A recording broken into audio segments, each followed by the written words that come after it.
Welcome back to the Do Hard Things Today podcast, where fitness and life intersect. Today we've got one of our 5 for Fridays, just 5 quick hitting tips to help you get control of your life, your fitness, and so many other things. And Kevin Harrison here, got Hal Morris over there on the board. Hey, everyone. Making it happen.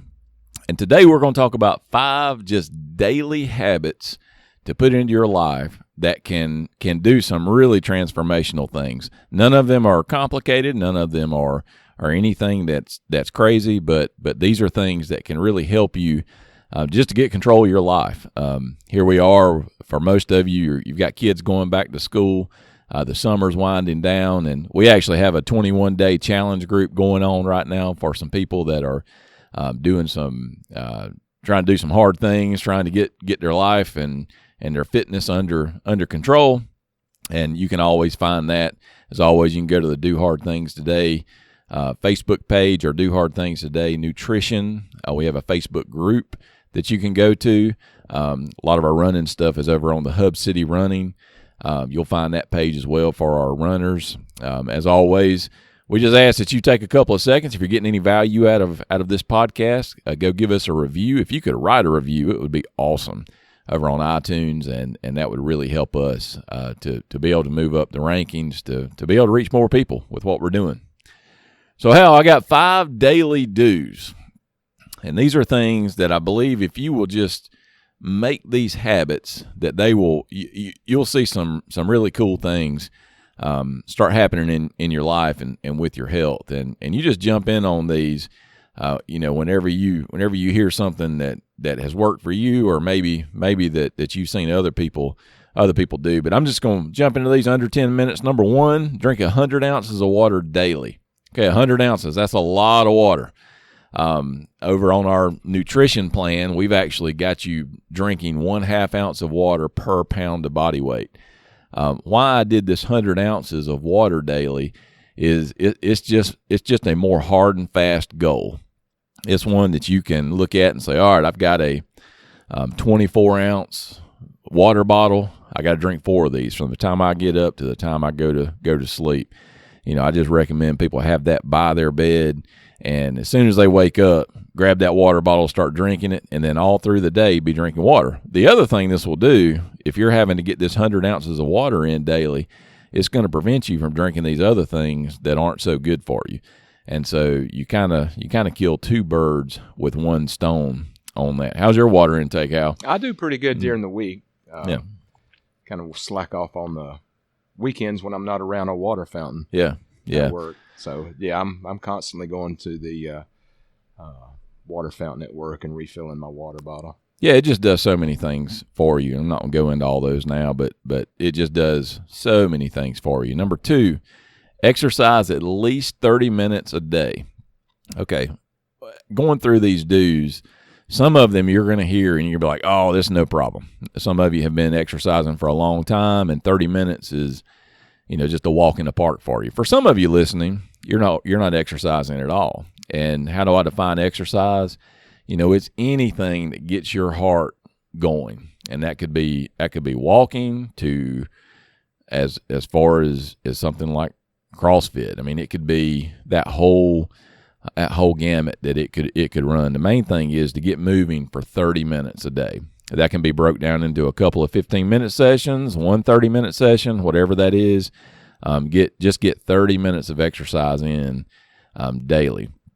And the third thing is follow a nutrition plan. Now, you do know, if you've listened to the podcast, over the last couple of months, that we offer a free nutrition plan that has worked for a lot of people. But I'm not even saying you've got to follow that one, but you need to follow some kind of plan. And notice I didn't say diet. We're talking about a plan that will work for you, that'll work for your lifestyle, for your schedule, for whatever that is. But you need to be following some kind of plan, because if you don't have a plan, then you're going to be out there just freewheeling it. And whenever you're freewheeling it, then you're going to be in trouble. And you've heard the story from Hal, about his weight loss journey and what worked for him. And, he kind of made up his own deal. We've talked about it a couple of times. What was it called again? The MCSE, meat, cheese, salad, and egg. Yeah, the meat, cheese, salad, and eggs, which might sound simplistic, and it really is simplistic, but that was what he ate, and it worked for him. How much weight did you lose?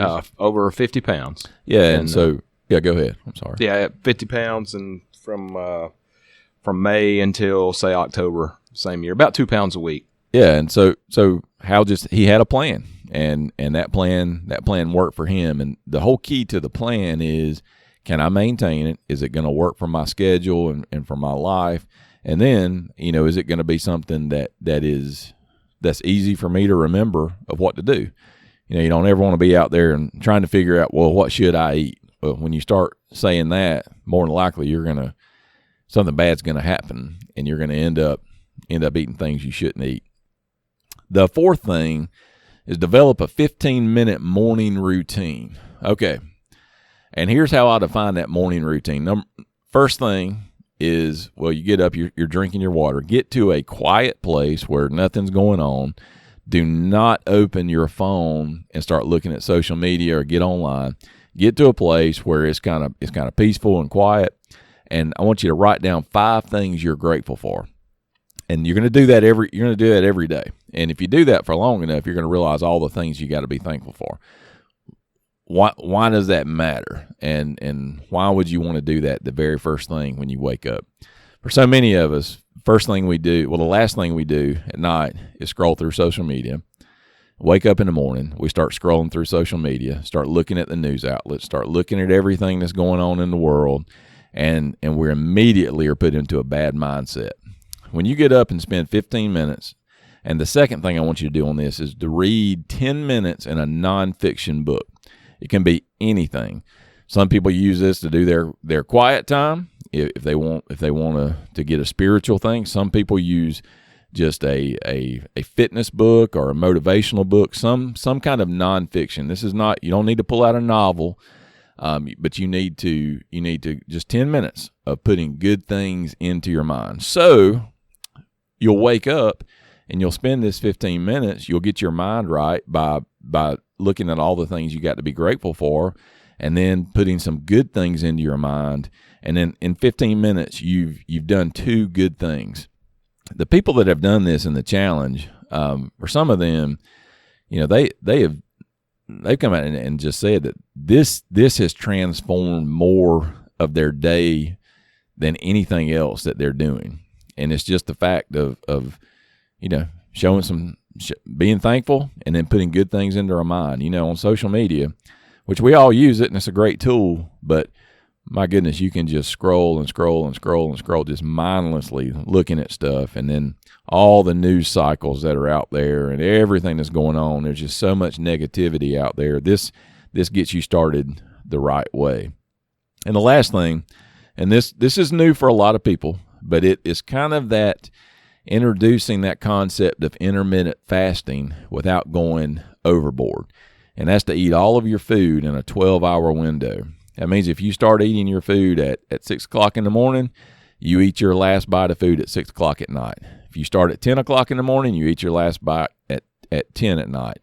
We're actually going to do a podcast on intermittent fasting and talk about the benefits of that and those kind of things. But this is a way to introduce that without it being something that's too much. For most of you, what's going to happen is you're going to start eating sometime in that morning between 6 and 9, and then it's going to force you, if you follow this, it's going to cut out a lot of that late night snacking and eating and those kind of things. And so that's going to be really good for you. A lot of good things happen in your body whenever you take a period of time where you're not eating, where you're just not eating the whole day. And so again, we'll talk more about that in a later podcast. But yeah, a lot of what I did was not eating at night. Yeah, after 6 o'clock, and Jill's standing over there, and what was it? I'd say, Jill, I'm going to bed, so I won't eat. Yeah. So yeah. That's a lot. Well, you think about that habit, though, Al. I mean, what do we do? I can't tell you how many times I walked in the kitchen, and it's 9 or 9:30 or so, got the kids to bed, and I just go and just open the refrigerator, open the pantry, and just look. You're just kind of staring into it. There. Yeah. 4 or 5 Oreos and a glass of milk, and and sit down and watch the. But some of these things right here that are on this daily do, how he didn't have to have somebody tell him to do this. He just started doing common sense things and developing them as habits. And how is that you had this big goal of doing Mount Mitchell, you did that, and losing the weight and making the doctor happy and staying off of meds, and it was like Kevin said, it was a plan, and stuck to it, and went with it. So how long do you think it took you before these daily things, and some of them are different from this, but the daily things you were doing that were changing your life, how long did it take before those stuck and they just became, hey, this is just part of my life? Well, I kind of went, it probably took a good 2 weeks to, I started at the grocery store buying what I was going to eat and keeping those in the refrigerator at work. So I kind of started that immediately. But, it's easy the first time you do it. It's the second time when you go back to the grocery, say, I'm going to stick this or not. So that's, after that first round of food or things that you buy that you start on, then you gotta think about how you're gonna stick to it. Yeah. And going back and buying, making the grocery plan. Yeah. Well, and you've definitely done that, because you've not only maintained what your fitness and the weight loss that you've had, but you're still getting even stronger, as the days go by, and that's just testament to just doing the hard things daily that we talk about, and it's not rocket science, ladies and gentlemen. It's just a matter of being willing to discipline yourself, to make the right decision, not only the hard decisions, but the right decisions daily. And if you'll do that, and here's just a quick way to start those 5 quick things: 100 ounces of water daily, exercise at least 30 minutes, follow a nutrition plan, 15-minute morning routine, eat all your food in a 12-hour window. I promise you'll start to see changes. There's not a doubt in my mind. And so, 5 for Friday, 5 quick things for you to do. Next week, we're going to hit 5 things to stop doing.